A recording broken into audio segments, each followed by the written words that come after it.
नमस्कार मेरे प्यारे भाइयों और बहनों, मैं हार्दिक आपका तहे दिल से स्वागत करता हूँ हमारे इस यूट्यूब चैनल पर जिसका नाम है धर्मो रक्षणा। हमारे इस चैनल पर आपको सभी पुराणों की कथाएं और उनकी प्रचलित अध्यायों की जानकारी प्राप्त होगी। हर देवी देवताओं के महात्म्य और उनके रूप स्वरूप और अवतारों की जानकारी यहाँ प्राप्त होगी।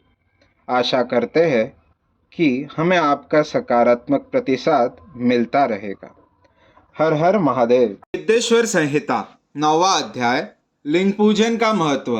नंदिकेश्वर कहते हैं, ब्रह्मा और विष्णु भगवान शिव को प्रणाम कर चुपचाप उनके दाएं बाएं भाग में खड़े हो गए। उन्होंने पूजनीय महादेव जी को श्रेष्ठ आसन पर बैठाकर पवित्र वस्तुओं से उनका पूजन किया। दीर्घकाल तक स्थिर रहने वाली वस्तुओं को पुष्प वस्तु तथा अल्पकाल तक टिकने वाली वस्तुओं को प्राकृत वस्तु कहते हैं। हार, नूपुर, कियूर, किरीट, मणिमय कुंडल, यज्ञोपवीत, उत्तरीय वस्त्र, पुष्पमाला, रेशमी वस्त्र, हार, मुद्रिका, पुष्प, तांबुल, कपूर, चंदन एवं अगरू का अनुलेप, धूप, दीप, श्वेत छत्र, व्यंजन, ध्वजा, चंबर तथा अनेक दिव्य उपहारों द्वारा जिनका वैभव वाणी और मन की पहुंच से परे था, जो केवल परमात्मा के योग्य थे, उनसे ब्रह्मा और विष्णु ने अपने स्वामी महेश्वर का पूजन किया। इससे प्रसन्न होकर भगवान शिव ने दोनों देवताओं से मुस्कुराकर कहा, पुत्रों, आज तुम्हारे द्वारा की गई पूजा से मैं बहुत प्रसन्न हूँ। इसी कारण यह दिन परम पवित्र और महान होगा। यह तिथि शिवरात्रि के नाम से प्रसिद्ध होगी और मुझे परम प्रिय होगी। इस दिन जो मनुष्य मेरे लिंग अर्थात निराकार रूप की या मेरी मूर्ति अर्थात साकार रूप की दिन रात निराहार रहकर अपनी शक्ति के अनुसार निश्चल भाव से यथोचित पूजा करेगा, वह मेरा परम प्रिय भक्त होगा। पूरे वर्ष भर निरंतर मेरी पूजा करने पर जो फल मिलता है, वह फल शिवरात्रि को मेरा पूजन करके मनुष्य तत्काल प्राप्त कर लेता है। जैसे पूर्ण चंद्रमा का उदय समुद्र की वृद्धि का अवसर है, उसी प्रकार शिवरात्रि की तिथि मेरे धर्म की वृद्धि का समय है। इस तिथि को मेरी स्थापना का मंगलमय उत्सव होना चाहिए। मैं मार्गशीर्ष मास में आद्रा नक्षत्र से युक्त पूर्णमासी या प्रतिपदा को ज्योतिर्मय स्तंभ के रूप में प्रकट हुआ था।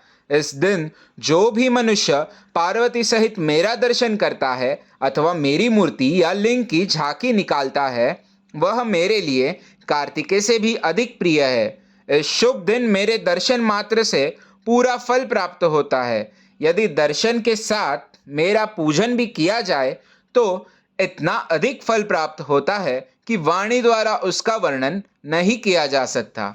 लिंग रूप में प्रकट होकर मैं बहुत बड़ा हो गया था, अतः लिंग के कारण यह भूतल लिंग स्थान के नाम से प्रसिद्ध हुआ।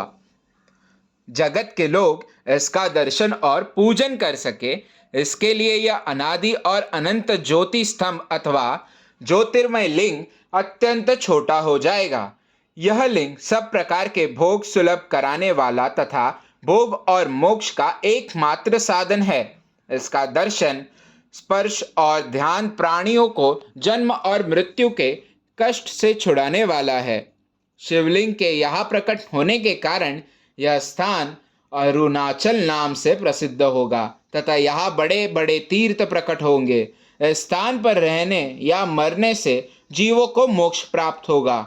मेरे दो रूप है, साकार और निराकार। पहले मैं स्तंभ रूप में प्रकट हुआ, फिर अपने साक्षात रूप में। ब्रह्मा भाव मेरा निराकार रूप है तथा महेश्वर भाव मेरा साक्षात रूप है।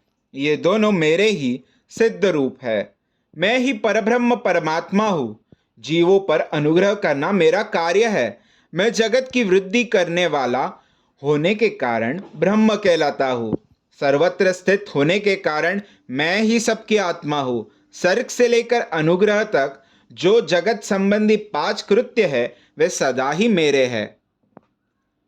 मेरी ब्रह्म रूपता का बोध कराने के लिए पहले लिंग प्रकट हुआ, फिर अज्ञात ईश्वरत्व का साक्षात्कार कराने के लिए मैं जगदीश्वर रूप में प्रकट हो गया।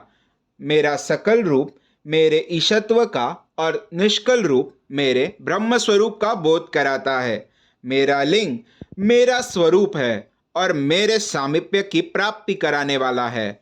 मेरे लिंग की स्थापना करने वाला मेरे उपासक को मेरी समानता की प्राप्ति हो जाती है तथा मेरे साथ एकत्व का अनुभव कराता हुआ संसार सागर से मुक्त हो जाता है। वह जीते जी परमानंद की अनुभूति करता हुआ शरीर का त्याग कर शिवलोक को प्राप्त होता है, अर्थात मेरा ही स्वरूप हो जाता है। मूर्ति की स्थापना लिंग की अपेक्षा गौण है। यह उन भक्तों के लिए है जो शिव तत्व के अनुशीलन में सक्षम नहीं है। अध्याय 9वां समाप्त। वीडियो को लाइक करें, शेयर करें, चैनल को सब्सक्राइब करें और हमारे साथ बने रहने के लिए बेल आइकन को प्रेस करें। हमारे सनातन संस्कृति की जानकारी के लिए और उनके साहित्यों की जानकारी को प्राप्त करने के लिए हमारे साथ बने रहिए इस चैनल पर, जिसका नाम है धर्मो रक्षणा। हर हर महादेव।